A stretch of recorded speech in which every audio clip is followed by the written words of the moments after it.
revelation that the Chamber of Commerce, pumping $75 million into conservative attack ads around the country, funded in secret by foreign companies and American millionaires, has got the right wing on the run today, frantic to assure their Tea Party followers that the Chamber of Commerce is in no way backed by the people who are screwing the American middle class.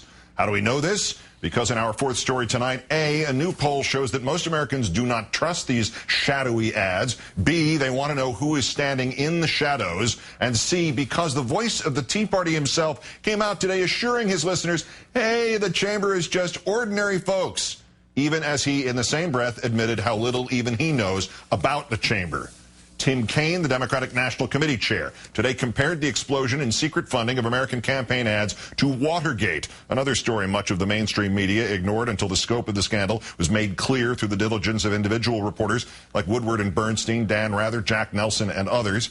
But this one seems to be moving a little faster. We told you last night of a poll taken up through Sunday in which 47% said support from anonymous business would make them less likely to vote for a candidate. A new poll taken yesterday finds 56% less likely to vote for candidates who are backed by secret business spending. On cue, Glenn Beck today assured his listeners the Chamber is just a group of downtown Main Street mom-pop stores, which he was sure of despite his repeated admissions of ignorance about the Chamber of Commerce. We either do it today or we do it tomorrow. I want it the biggest fundraising day for the Chamber of Commerce. I've never donated to the Chamber of Commerce. I don't even know if you can. I don't know if you have to be somebody paying dues.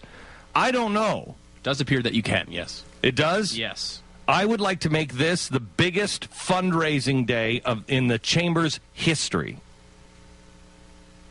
I would like you to donate to the Chamber of Commerce if you are as sick as I am of this lot. You know what the Chamber is? The Chamber is a group of businessmen, and aren't most of the businesses under 100 people that are at the members of the Chamber? I believe so, yeah. So these are companies that have under 100 employees, for the most part.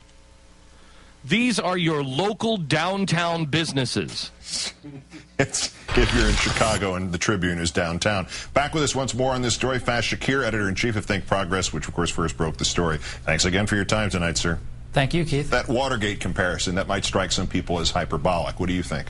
Well, let's remember what Watergate was. People remember that there was a burglary, but people forget the fact that there were Texas oil men who were funneling large checks to the burglars. In fact, one of the burglars was caught with a $89,000 check from a Texas oil man, and and the corporate money was flowing through that. I think that's what Tim Kaine's talking about, is the influence of corporate money in this election is something that's not being discussed and is a huge political story.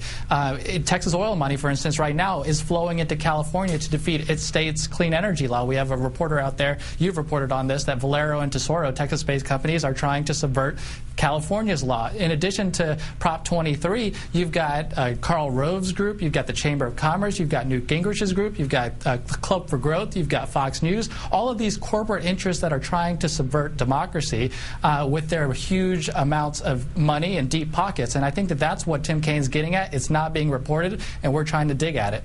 Chamber of Commerce, Mr. Beck says that this is just an aggregate of your average downtown businesses. In fact, they have, or they claim to have, only 300,000 businesses who are members. Most of those might actually be small businesses by actual definition, but that doesn't speak to who controls the group and coordinates the money raising, does it?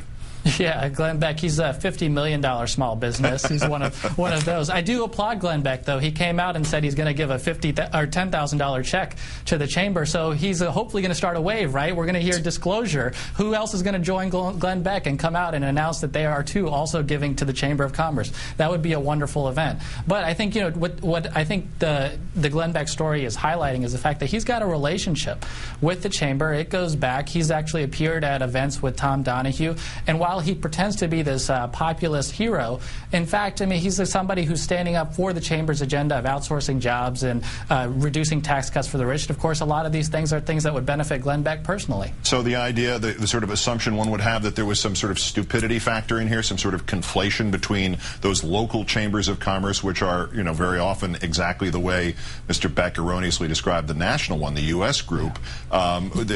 He probably wasn't mistaking the one for the other. He's just sort of letting that confusion continue to sit there like it's the Hastings-on-Hudson, New York Chamber of Commerce. Right. People don't realize that the local chambers of commerce in their towns operate very differently from the National Chamber of Commerce. They are independent organizations. Some of them give dues to the National Chamber, some of them don't. Some of them are closely aligned, some of them are not. In fact, during the clean energy fight, there were local chambers of commerce in New York, in Seattle, in San Jose that peeled off and publicly distanced themselves from the chamber because they thought that the chamber is too radicalized. In fact, the National Chamber, the U.S. Chamber of Commerce, operates as an RNC. It's a right-wing political machine, and I think for many locals of chambers of commerce, they don't want to participate in that. Your follow-up report today on Think Progress regarding what kind of agenda the chamber members have when it comes to outsourcing. Can you talk a little bit about what you found?